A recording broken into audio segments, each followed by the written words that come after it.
रात का समय था। चारों ओर घुप अंधेरा छाया हुआ था।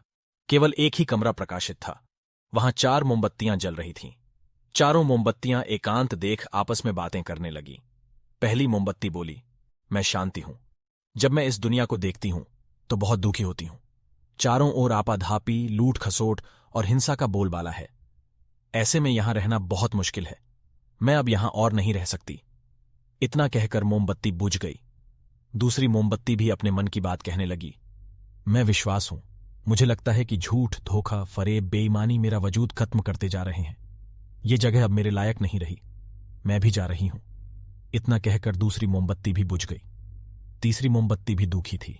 वह बोली, मैं प्रेम हूं। मैं हर किसी के लिए हर पल जल सकती हूं, लेकिन अब किसी के पास मेरे लिए वक्त नहीं बचा। स्वार्थ और नफरत का भाव मेरा स्थान लेता जा रहा है। लोगों के मन में अपनों के प्रति भी प्रेम भावना नहीं बची। अब यह सहना मेरे बस की बात नहीं। मेरे लिए जाना ही ठीक होगा। कहकर तीसरी मोमबत्ती भी बुझ गई। तीसरी बत्ती बुझी ही थी कि कमरे में एक बालक ने प्रवेश किया। मोमबत्तियों को बुझा हुआ देख उसे बहुत दुख हुआ। उसकी आंखों से आंसू बहने लगे।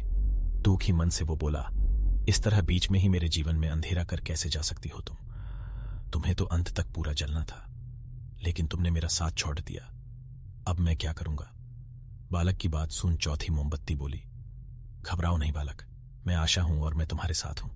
जब तक मैं जल रही हूं तुम मेरी लौ से दूसरी मोमबत्तियों को जला सकते हो। चौथी मोमबत्ती की बात सुनकर बालक का ढाढ़स बंध गया। उसने आशा के साथ शांति, विश्वास और प्रेम को पुनः प्रकाशित कर लिया। सीख जीवन में समय एक सा नहीं रहता। कभी उजाला रहता है तो कभी अंधेरा। जब जीवन में अंधकार आए, मन अशांत हो जाए, विश्वास डगमगाने लगे और दुनिया पराई लगने लगे, तब आशा का दीपक जला लेना।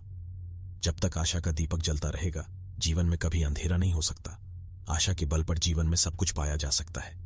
इसलिए आशा का साथ कभी न छोड़ दे।